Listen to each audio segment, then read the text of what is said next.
Good morning, everybody, and good afternoon if you're in an afternoon place. So in this video, it's going to be a follow-up to the Necromus video where I posted a 1v1 Necromus against Victor and Shadowbeak, and I just let him at it. This one is going to be the same, except against the Victor and Shadowbeak hard mode battle. Obviously, that battle in hard mode has a bunch of different mechanics, which makes it very hard to just drop a pal into the fray and win the fight. It's pretty tough. I can't imagine a situation where you drop a single pal and it'll survive, because Victor and Shadowbeak create a clone when it's low HP, and they do have a lot of moves that deal very high damage. So in this battle, what I'm going to do is use the Necromus as a distraction as much as possible. You'll see me here summon it, try to get its attention. Divine Disaster comes out and I'm dodging it. I don't want Necromus to tank all that damage. Because, like I said, even if you have a really strong pal, so here, even if you have a really strong pal, it's not a good idea. So here, I'm baiting some shots and then letting Necromus attack Shadowbeak from behind. And I'm being very careful. I don't want my... See, you can see how much damage Victor and Shadowbeak deal to a 55 player with endgame armor. It's a lot. So here, I'm being very careful to not let my Necromus take unnecessary damage. I just want him out to do damage when I'm being targeted. So here, for example, I'm summoning him back. I'm unloading a clip, and as soon as I see that my Necromus might take too much damage, I'm trying my best to withdraw him. Now, the lesson here is that for Victor and Shadowbeak, which do deal high damage and they are Dark type, a Dark type pal like Necromus or even Shadowbeak itself might be really good. So here we have Necromus unloading with Twin Spears. We have another Divine Disaster, so I'm withdrawing, using the calls to dodge. So basically, any tank, anything that's tanky, reasonably tanky, is going to fare pretty good in this battle if you can keep it alive. So here, look, Necromus took a very big hit off Divine Disaster, even with type advantage.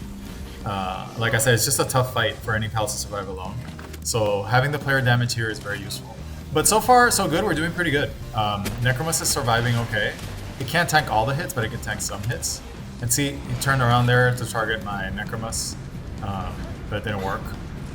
So frankly, it's a great showcase for how you can use a very high HP pal to distract from these fights.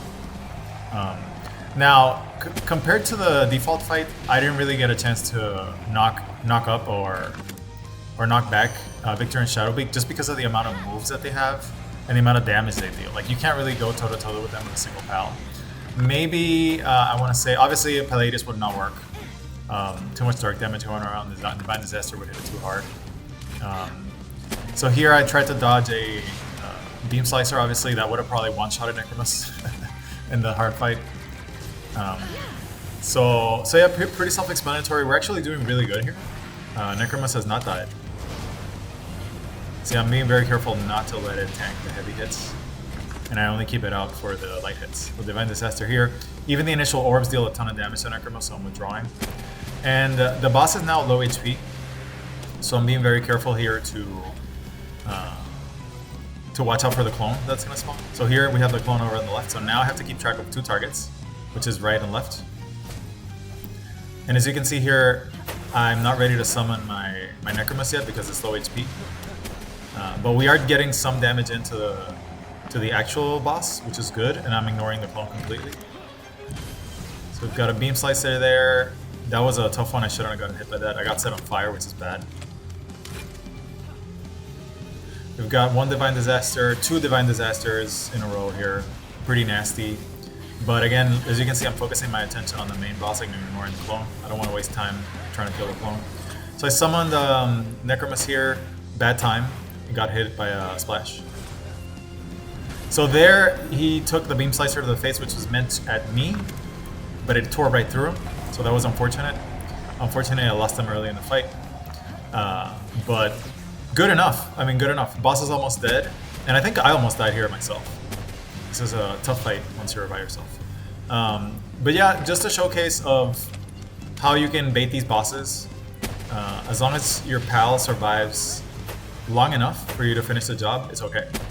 Now, obviously, because Victor and Shadowbeak have Beam Slicer, which punishes Dark Pals, excuse me, tremendously, it is a pretty tough tough fight to bring in a Dark Paladin. It's not ideal. So the fact that Necromus made it this far is actually pretty impressive. Ideally, you want something, I want to say that's very tanky. Very tanky and maybe ranged. I don't think melee is the right way to go. Beam Slicer is just too punishing. But anyway, that's it for this video. Pretty self-explanatory. I was just curious about how the melee Necromus would do on this battle, which is actually, it's very disadvantaged in this battle. Perhaps a better showcase of it would be the Selene battle. Although Selene does have dragon moves as well, so hard fights just punish all your counters, so it's a tough call. Anyway, that's it for this one. Have a great rest of your week. I hope this video helps somebody out that's trying to do this fight without without a mount and just using a pal as a distraction. Hope you enjoyed it. Leave a comment and give me some feedback. Have a good rest of your week.